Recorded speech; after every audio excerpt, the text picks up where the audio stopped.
جج کس طرح 12 بجے اٹھ کے رات کو پہنچ گئے وہاں سپریم کورٹ لگانے. 12 بجے اٹھ گئے. باجوہ صاحب نے کہا کہ آؤ اور اس کو سوری کی جو فیصلہ ہے اس کو ختم کرو، کالعدم کرا دو. باجوہ صاحب کی وجہ سے وہاں پریزنرز وین بھی پہنچی. کوئی سوچ سکتا تھا پریزنر وین پہنچے؟ کوئی سوچ سکتا تھا کہ جج پہنچے؟ جج کیوں پہنچے؟ کیونکہ وہ شہباز شریف کے کہنے پہ یا عمران خان کے کہنے پہ تو نہیں جا سکتے تھے. تو باجوہ صاحب نے یہ ٹیک اوور کیا کہ آج کے دن ہی، کیونکہ ڈونلڈ بلو نے کہا ہے آج یہ کل آپ کو جو نو کانفرنس ہے اس میں اس کو فارغ کرو. تو وہ فارغ کرنے کا یہ اس کی بیک گراؤنڈ تھی. وہ ایسا پیغام تھا جس میں مداخلت ایک سپر پاور کر رہی تھی ہماری حکومت میں، اور وہ کہ اس کو ہٹاؤ.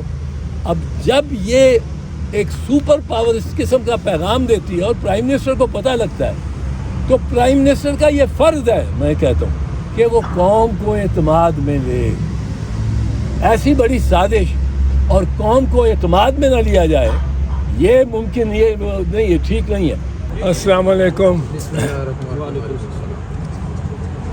آج میں بیٹھا ہوا تھا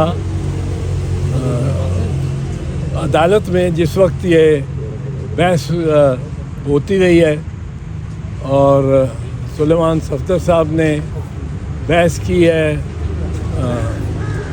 عمران خان صاحب کی طرف سے. اور میں یہ سمجھتا ہوں کہ جو مجھے تو نظر آیا، اور پہلے بھی میں سوچ رہا تھا، اسی اوپینین کا ہوں، اسی رائے کا، کہ یہ کیس جو ہے سائفر کا، یہ تو سرے سے بنتا ہی نہیں ہے. آج اور زیادہ اس میں مجھے یقین ہو گیا. اور اس کو اتنے کھینچنے کی جو کوشش پروسیکیوشن کر رہی ہے وہ اسی وجہ سے ہے کہ سرے سے کیس بنتا ہی نہیں ہے. اس کی 2 وجوہات آپ کو میں بنا دوں. پہلی یہ ہے کہ جس روز یہ سائفر اگر ملزم، اگر الزام ہے، اگر اس پہ اگر کوئی جرم ہوا ہے، تو جس روز یہ سائفر لہرایا گیا ہے اس روز یہ قانون میں ترمیم نہیں آئی ہوئی تھی. قانون میں ترمیم نہ ہو تو پچھلے قانون کے تحت اس کو پرکھا جا سکتا ہے. اس میں ریٹینشن آف دی سائفر یہ جرم ہی نہیں ہے. اس سے پہلے یہ جرم ایڈ کیا گیا ہے اگست 2023 کو. اب جب کوئی جرم ہو، یا جب کوئی آدمی، کوئی شخص کوئی کام کرے، کوئی قید و واردات کرے یا کوئی بھی عمل کرے، اور اس روز وہ عمل قابل دستاندازی پولیس بھی نہ ہو، قابل دستاندازی قانون بھی نہ ہو، وہ اس روز وہ ایک معصوم ایکشن ہو، عمل ہو، تو اس کو بعد میں قانون سے غیر آئینی، غیر قانونی ڈکلیئر کر کے، قرار دے کر اس کو مؤثر بماضی جرم نہیں بنایا جا سکتا. تو بڑی سمپل سی بات ہے کہ یہ جو معاملہ ہے سائفر کا، یہ اگر عمران خان نے اس وقت جب وہ وزیر اعظم تھا اور اس وقت یہ دکھایا ہے یا افشا کیا ہے یا جلسے میں بھی لہرایا ہے، تو اس وقت یہ جرم نہیں تھا یہ کرنا. اور جو چارج لگا رہے ہیں ریٹینشن آف دی سائفر، یہ اس وقت جرم ہی نہیں تھا. تو یہ بعد از ایک مبینہ واردات آپ اس کو جرم نہیں بنا سکتے. تو اس پہ ہی ختم ہو جاتا ہے بات. لیکن دوسرا ایک اور ہے، اور بڑا اہم پوائنٹ ہے، کہ جو وزیر اعظم ہے اس کو وہ آئین کے تحت حلف لیتا ہے. آئین میں حلف جو ہے وہ یہ ڈسکرائب کرتا ہے، یہ ایکسپلین کرتا ہے کہ اس کی ذمہ داری کیا ہے اور اس کا اختیار کیا ہے. وہ اپنے حلف کے تحت وزیر اعظم حلف لیتا ہے کہ میں یہ قرار کرتا ہوں کہ میرے سامنے یا میرے علم میں کوئی بھی بات لائی گئی بطور وزیر اعظم، چونکہ میں وزیر اعظم ہوں، میرے کے سامنے کوئی بھی چیز لائی گئی اور خفیہ ہوئی تو میں اس کا کسی سے اظہار نہیں کروں گا، نہ بالواسطہ نہ بلا واسطہ۔ میں کسی سے وہ کسی کو اعتماد میں نہیں لوں گا، کسی کو اس کو بتاؤں گا نہیں۔ مگر اب یہ لیکن جو ہے اس میں، لیکن اگر میں سمجھتا ہوا کہ یہ میرے فرائض میں اور میری عام ڈیوٹی میں یہ ضروری ہے کہ میں افشا کروں، تو میں اس راز کو افشا کر سکتا ہوں۔ اب یہ آئین نے وزیر اعظم کو یہ اختیار دے دیا۔ اب آئین نے جو اختیار دیا ہے وہ آپ قانون سے تو نہیں اس سے سلب کر سکتے۔ آئین نے جو اختیار دیا ہے، آئین بالاتر ہے۔ اب آپ قانون بناتے ہیں اور قانون میں آپ یہ لکھتے ہیں کہ ریٹینشن آف سائفر یا سیکریسی آف سائفر ہی لے لو۔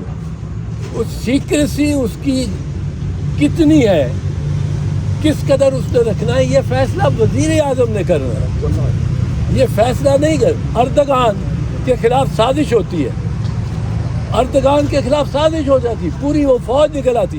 اب وہ لوگوں کو اطلاع بھی نہ کرے کہ میرے خلاف سازش ہو رہی ہے، تمہاری گورنمنٹ کے خلاف سازش ہو رہی ہے۔ یہاں وہ سازش جو ہے وہ مسلمہ ہے اور وہ تسلیم کی جا چکی ہے، کیونکہ سائفر میں جس میں یہ کہا گیا ہے، اسد مجید امبیسڈر کو یہ ڈونلڈ لو کہتا ہے کہ آپ اگر تو کل عمران خان کو ہٹا دیتے ہیں، کل ووٹ آف نو کانفیڈنس ہو رہا ہے، تو ہم آپ کو بخش دیں گے، ورنہ پھر ہم سے برا کوئی نہیں ہوگا۔ اب یہ اس کے بعد یہ ظاہر ہوتا ہے کہ